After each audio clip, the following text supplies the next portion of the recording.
Oh yes, money, the almighty dollar.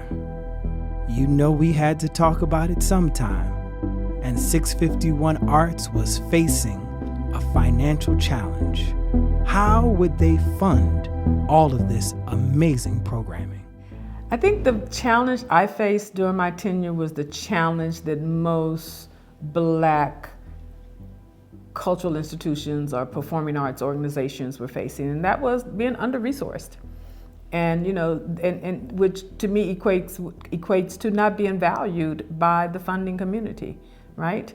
There were many, before COVID, before the racial reckoning that happened after George Floyd, before all the DEI statements, before, many of the major funders were providing significant money to predominantly white organizations to cultivate Black audiences.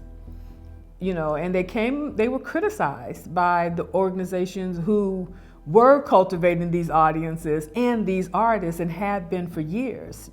Why not support them? It is an interesting question about how we dealt with instances where folks, especially funders, wanted to create a false binary with regard to why they might want to choose to support 651 versus one of our counterpart organizations. That was difficult, but the first piece to dealing with that is having a conscious awareness of it and being really intentional about where your boundaries are in terms of what you will accept and what you will not accept. I remember one instance in particular where a funder asked me point blank, I only want to fund, one of you, not 651 or another organization, and why should I do that? And my response was that you shouldn't do that. We are distinct organizations, and to also have you suggest that there's only room for one organization of this kind in New York City feels probably not the answer to me. We always appeared as an organization that was more resourced than it actually was. So consequently, our salaries are probably lower than they should be. Our artist fees are lower. We're not able to, cover, housing and lodging. You're piecemealing. You're finding ways to make it work, right? Because you're not going to stop. You're not going to stop. You're going to keep getting the work done. And then you do get those, a grant, a 3-year grant, that allows you to do a lot more. But when it's not renewed, then you're left with trying to, fill that deficit and fill that gap. And, that's when you have to try to be resourceful. You try to come up with ways to earn money. You try to increase your individual contributions. And that's been the biggest, I think, gap in revenue for Black nonprofits, is that we have never been able to rely on significant individual gifts. The majority of the Black organizations, except for like Alvin Ailey and maybe Dance Theater of Harlem now, we don't have board members who are giving $5, $10, $15, $25,000 every year, which gives you a huge portion of your unrestricted revenue. If you got 10 board members giving $25,000 a year, we've never had that, nor do we have the, 2 or 3 individuals who are giving $100,000 per year.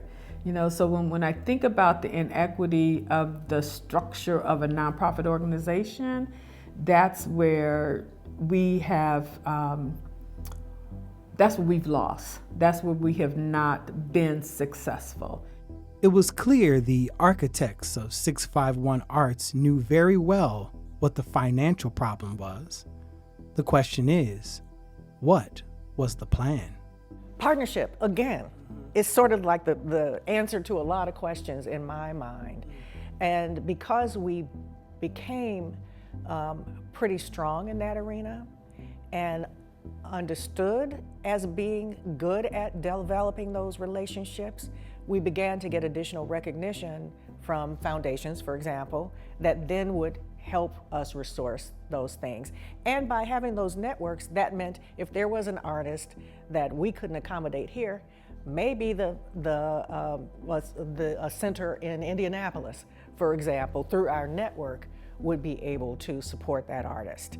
Maybe if we couldn't on our own provide the kind of platform, maybe partners in the Twin Cities could do that for us. And again, this theme of reciprocity. You know, how can we be helpful to you as well?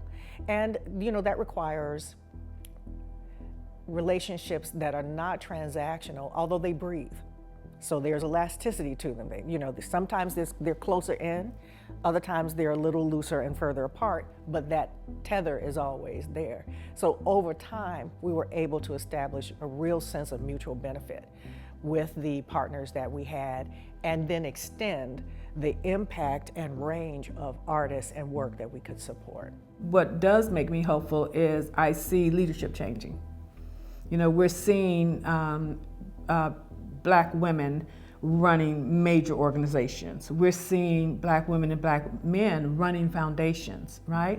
So because of that dynamic, I'm hopeful, you know, that some of those structures that have been in place for years and years and years are going to be, you know, be disrupted, going to be crumbled, and the resources are going to be given out a little differently. We always have to go back to sort of the establishment of the contemporary presenting organization in this country, and the fact that it's really rooted in a European approach to patronage.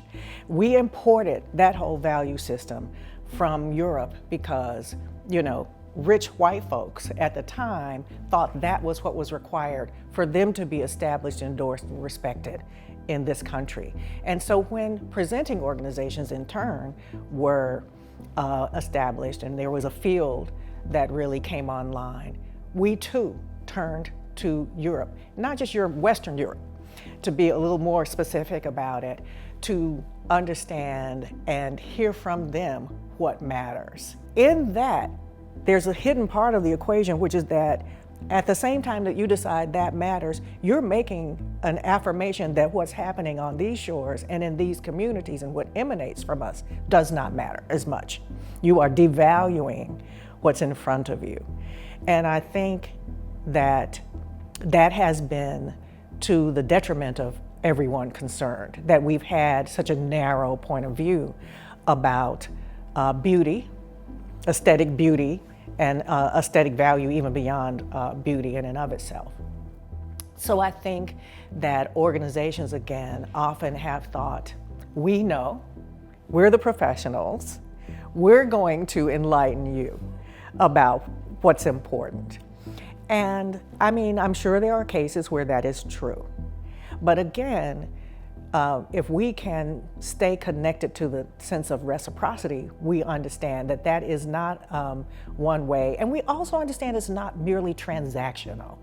You talked about levels earlier. We're talking levels here. It goes deep. And there are multiple points of entry to it as well.